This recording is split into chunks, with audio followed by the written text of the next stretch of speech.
I was originally going to call this video Traveling Light with a Neurological Disorder.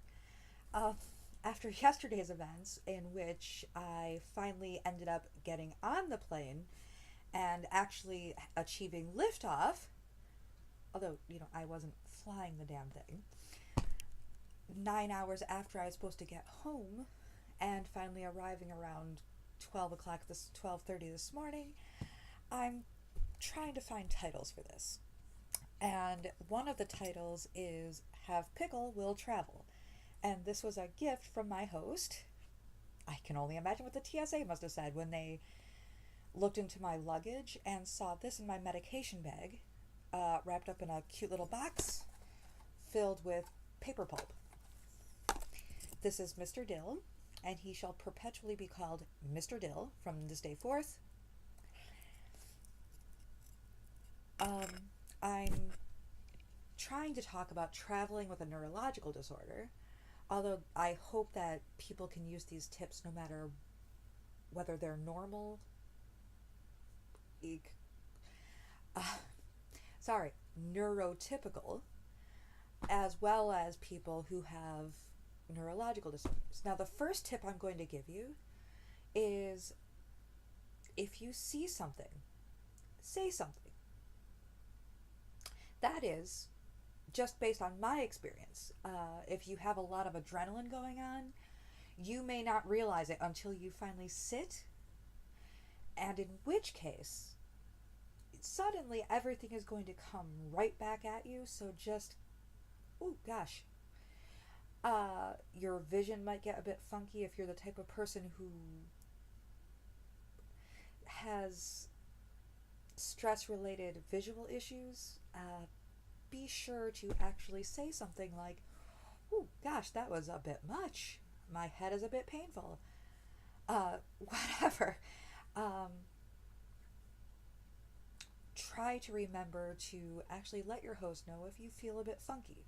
Because obviously, if they've invited you, they actually care about you and want you to be safe and probably want you to rest. So, definitely.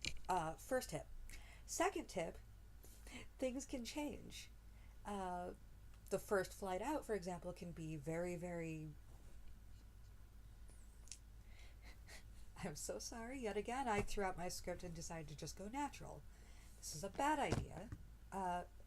Second tip, maybe try to keep to a script. Third tip, try to remember that you need to actually say the words, oh boy, I don't feel right. In which case, things can be taken care of and you can be rested. It won't ruin the holiday and your host will still adore you. Third tip, try to remember to take all your medications on time. Use a timer. If you have to, I like Mango Health. It's available on the App Store for iPhones and iPads. I don't know what Androids have, but I will take a quick look using my Galaxy A. Fourth tip, I think we're at 4. Make sure that when you pack your carry-ons that you keep your medication right up front. If you want to be polite and you want to check that bag at the gate because the plane is hugely, insanely crowded, make sure that you keep your medications with you. Put those in the bag that you're still carrying and put the backpack in. Few more tips. Always take your medication on time or as close to the time that you're supposed to take it. So if you take your medication at 8 and you miss it for whatever reason, try to take it as soon as possible. Hopefully by 9:30 at the latest, just to ensure that you have your medication dose for the day. Always take your medication on time. Do or do not, there is no try. I don't know where else I'm going with this, but just remember that choppy flights and basically living at an airport, yeah, those things suck, but you have a really, really awesome adventure story for later on. Or you can provide color commentary, which amuses you and hopefully amuses other people. Also, it's kind of fun to be a sarcastic smartass. Woo! Uh, and remember that the next trip will be awesome and you still have this story to tell in person. Uh, and whatever you do, remember to laugh, remember to smile, and remember that, let's face it, airports run on their own time and it's insane, and you've got this. Go out, enjoy, take care of yourself, and please, whatever you do, don't let it get you down. And I can happily say I'm still 3 years without seizures. I still need to work on visual issues, and I still need to work on eye-hand coordination, but I've had a lot of practice.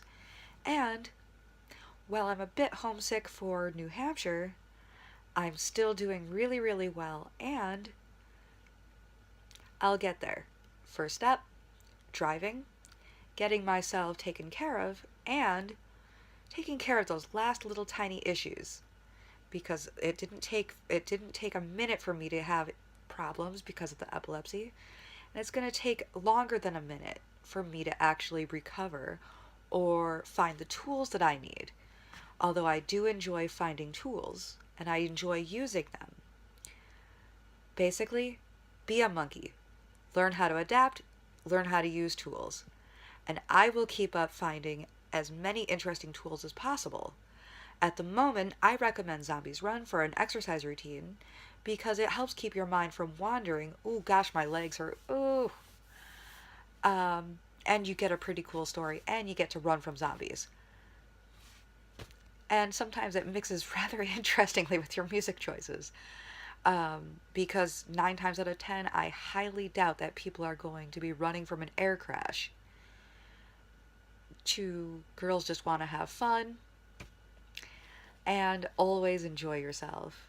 And learn how to love even the chaos. That's all for today. Take care of yourself and each other. Good night.